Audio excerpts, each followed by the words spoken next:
¿Tiene fuego? Necesito pedirle un favor. Es algo sencillo, ¿vio?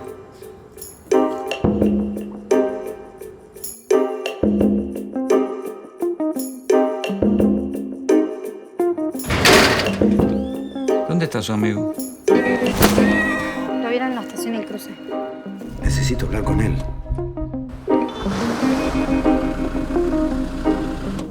¿Usted lo vio? Yo no, dije lo vieron.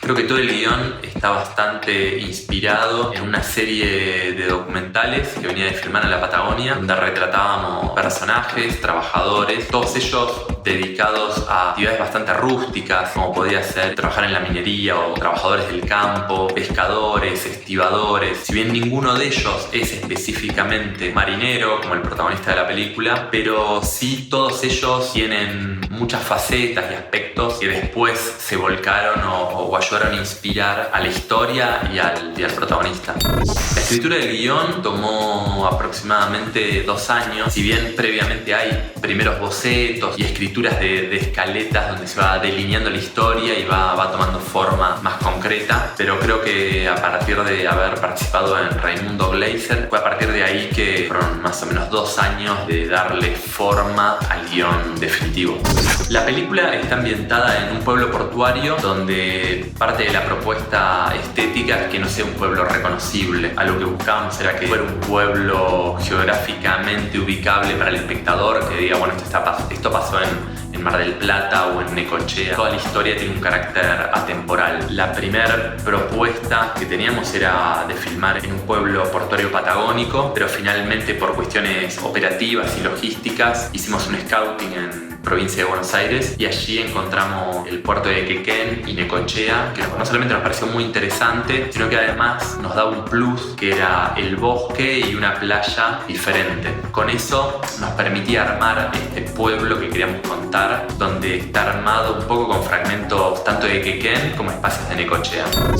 El primer contacto con Pablo Cedrón fue a partir de acercarle el guión para que lo leyera y de proponerle que fuera el protagonista. La verdad que fue un honor contar con Pablo y que se muestre interesado por la historia. A mí me gustaba mucho toda su obra y me parecía muy interesante el espectro de interpretación que él manejaba, donde iba desde el humor hasta lo más dramático, y estaba seguro que Pablo era la mejor alternativa para la película. Me parece que era un gran observador de la gente y un poco componía desde esa mirada, pero a su vez es una historia de ficción, no tiene un tono realista y hay un momento donde este personaje se enfrenta a algo extraordinario y Pablo supo construir todo eso que no está en la realidad, digamos, que es un personaje ficticio. Si bien se nutre de personajes reales, yo diría que el 70% de la película es el personaje que se construyó, digamos.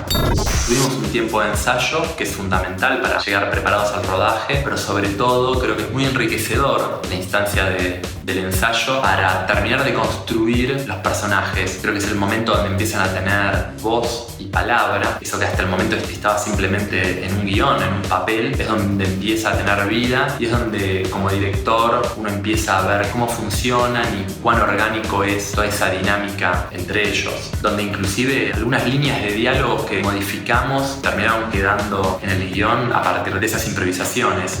Había una escena que para mí era muy importante, que es un diálogo que tienen Pablo Cedrón con Elin Sadinovich. Sus personajes son Rolo y Dora, están adentro de un auto y están a la espera de encontrar alguna pista acerca de ese personaje que están tratando de encontrar, y es una situación bastante tediosa porque están en un auto, no pasa mucho, pero es el primer momento donde los personajes empiezan a conversar y es un diálogo donde por primera vez vemos la humanidad de estos personajes. Es un diálogo que era importante que sea muy honesto, bastante íntimo, y es donde vamos a ver qué es lo que busca cada uno de ellos, qué es lo que espera. Y creo que Pablo Cedrón y Elin Sadinovich tuvieron como una química súper interesante y lo resolvieron muy bien y fluyó y se filmó de una forma bastante rápida, casi en una toma única.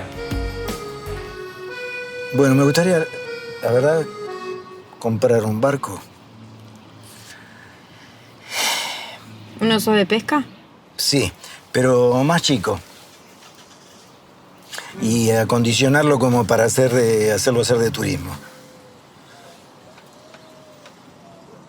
¿Y qué nombre le pondría? No, hay que dejarle el mismo que tiene porque eso trae mala suerte cambiárselo. ¿Y cambiarlo de color? No, se puede, cambiar de color se puede.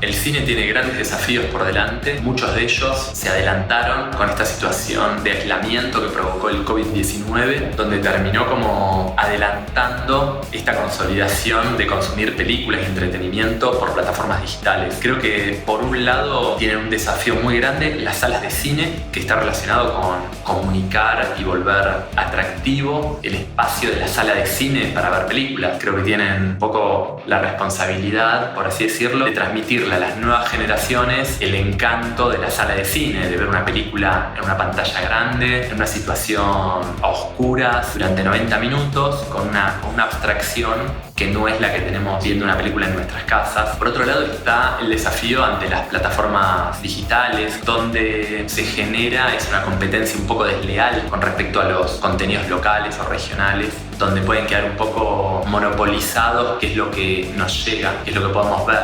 Creo que es muy importante el rol de plataformas como la de Cinear y que tienen que seguir creciendo en cuanto a calidad y calidad de contenido para que sean una alternativa para el público.